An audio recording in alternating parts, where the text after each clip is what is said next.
Vamos a terminar el capítulo de cómo trabajar de forma segura con los riesgos de las radiaciones. También por motivos de que la charla sea más fácilmente asimilable, la vamos a dividir en dos partes. Los objetivos que nos hemos planteado son: el primero, analizar el sistema de producción de normas en radioprotección; el segundo, hacer un comentario sobre los mandatos normativos emanados de ese sistema de producción de normas, que están íntimamente relacionados con la gestión de los riesgos en las radiaciones ionizantes. Y por último, ser capaces de identificar, analizar y controlar los riesgos derivados de las radiaciones ionizantes. Los contenidos los vamos a dividir en 4 epígrafes. El primero es cómo se producen las normas. El segundo, hablaremos sobre los principios de protección radiológica. El tercero, cómo gestionamos el riesgo de las radiaciones ionizantes. Y por último, hacer un comentario que le llamo agarrarse, que viene en curvas, sobre los problemas que podemos tener en la identificación y análisis de los riesgos estocásticos. Empezamos con el primer epígrafe: cómo se producen las normas. En primer lugar, vamos a revisar los organismos competentes en normas de radioprotección. A nivel internacional tenemos, en primer lugar, la UNSCIAR. La UNSCIAR es el Comité Científico de Naciones Unidas sobre los efectos de la radiación atómica. Tenemos la importante Comisión Internacional de Protección Radiológica, la ICRP. Y también tenemos un organismo internacional de energía atómica, la IAEA. Dentro de la Unión Europea tenemos el Euratom, y el Euratom, las normas que emana las recoge el Consejo de la Unión Europea. Dentro de España tenemos el Consejo de Seguridad Nuclear, el Ministerio de Sanidad y el Ministerio de Industria.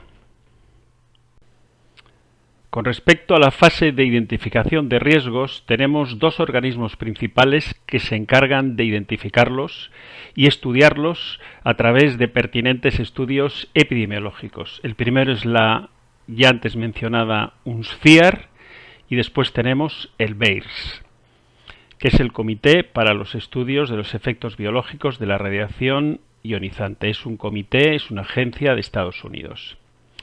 Una vez realizados estos estudios epidemiológicos de identificación de riesgos, a su vez son recogidos por la Comisión Internacional de Protección Radiológica, la cual emite una serie de informes y recomendaciones ya con un carácter normativo. Son los conocidos informes ICRP número 1, número 2, número 3, etcétera, con una secuencia numérica.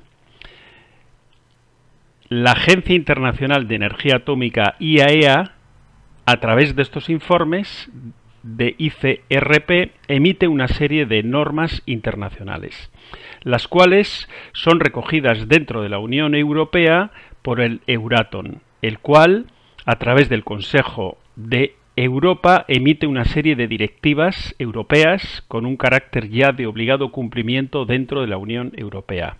Estas directivas europeas tienen que ser obligatoriamente traspuestas al ordenamiento jurídico interno de cada país miembro de la Unión Europea. En el caso de España se publican en decretos, reales decretos, leyes, etcétera, en el Boletín Oficial del Estado.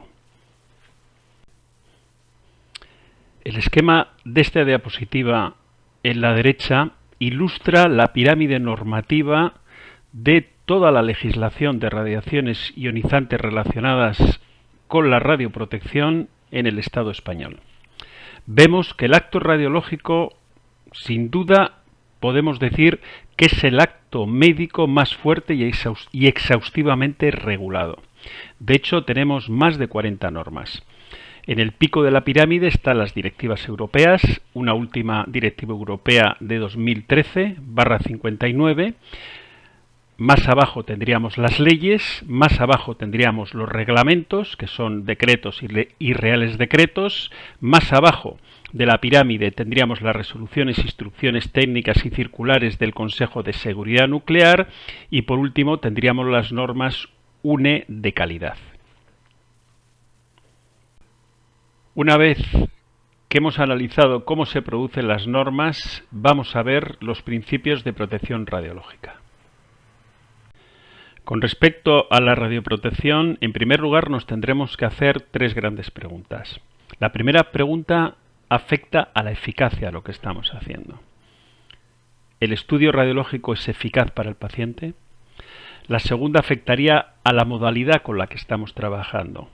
¿El equipo es capaz de producir imágenes de buena calidad con la mínima exposición a las radiaciones? Y la tercera afectaría a la técnica del estudio. ¿El operador está usando el equipo de manera adecuada, dando la dosis mínima sin afectar a la calidad de la información diagnóstica? Y aquí tendríamos los tres grandes principios: el principio de justificación, el principio de optimización y el principio de control de dosis. El principio de justificación afectaría a la eficacia de lo que estamos haciendo, y los principios de optimización y control de dosis afectarían a la modalidad y a la técnica que estamos utilizando.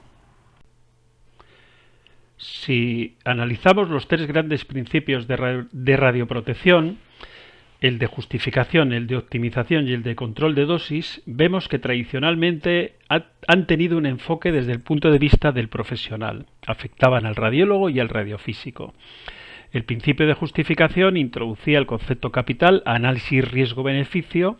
Los riesgos de las radiaciones tenían que ser mucho menores que los riesgos o el potencialmente beneficio de hacer la exploración.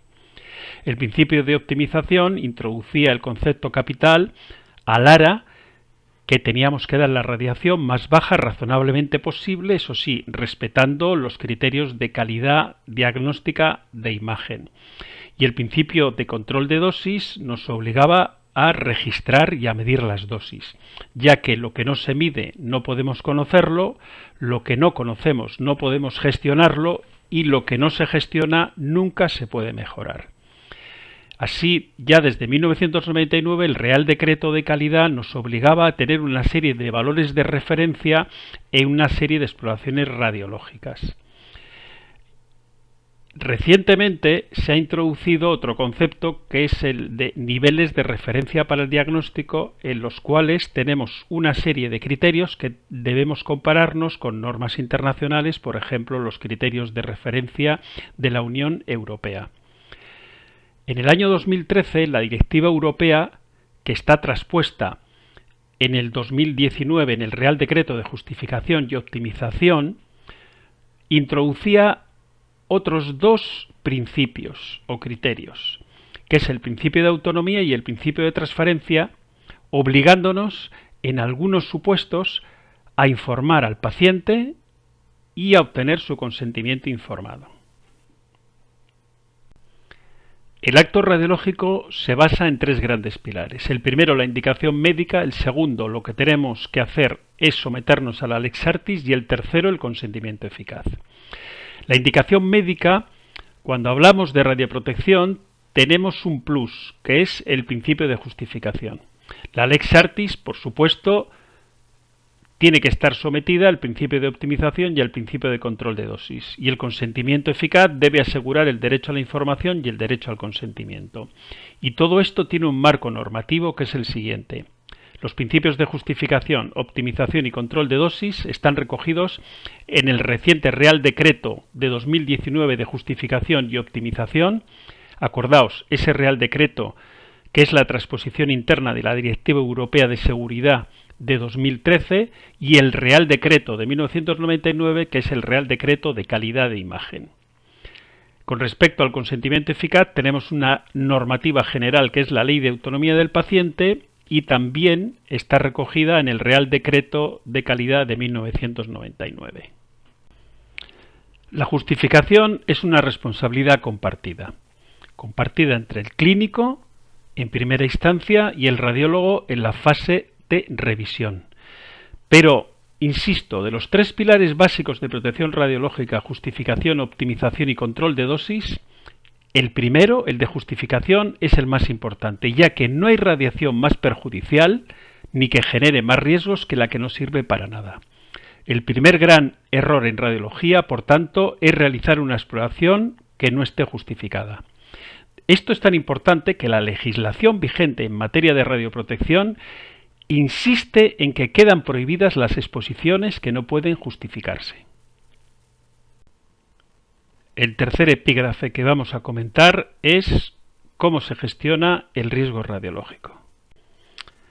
Si comenzamos por la fase 1, la fase de identificación de riesgos, conocemos con esta diapositiva ya anteriormente expuesta que el 27% de los efectos adversos son en el proceso de realización de la prueba radiológica. Y de esta pequeña tarta del 27%, el 78% son complicaciones. Y dentro de ese 78% de complicaciones, vemos que los efectos deterministas en radiología intervencionista son excepcionales. De hecho, en nuestro hospital solamente hemos tenido 6 depilaciones temporales. En el Hospital Donostia, en los últimos 20 años que hemos recogido estos datos. Con respecto a los efectos estocásticos, realmente no los podemos cuantificar porque es un juicio de probabilidad. No se pueden cuantificar porque no tienen una relación causa-efecto individual. Sabemos que poblacionalmente hay unos riesgos, pero no podemos demostrar nunca que ese riesgo, ese cáncer de un niño por haber tenido una exposición a radiación cuando tenía 14 años, ha desarrollado un cáncer cuando ese paciente tiene 65 años, por ejemplo. Con respecto al análisis de riesgos, debemos considerar los dos tipos clásicos de efectos: efectos determinísticos y efectos estocásticos o probabilísticos. Con respecto a los efectos determinísticos, ocurren siempre a partir de un determinado umbral. Se manifiestan dentro de un periodo corto de tiempo después de la irradiación y a mayor dosis vemos mayor severidad de las lesiones. Estos efectos tienen un carácter somático, no deberían observarse en radiodiagnóstico con una buena gestión de riesgos y su objetivo principal es evitar la aparición de los mismos.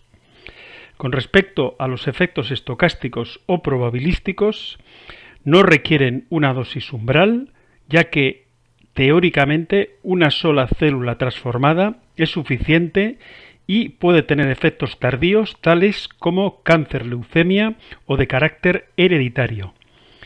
El objetivo es limitar la probabilidad de incidencia de estos efectos estocásticos con el análisis riesgo-beneficio hasta valores que se consideren razonables y aceptables.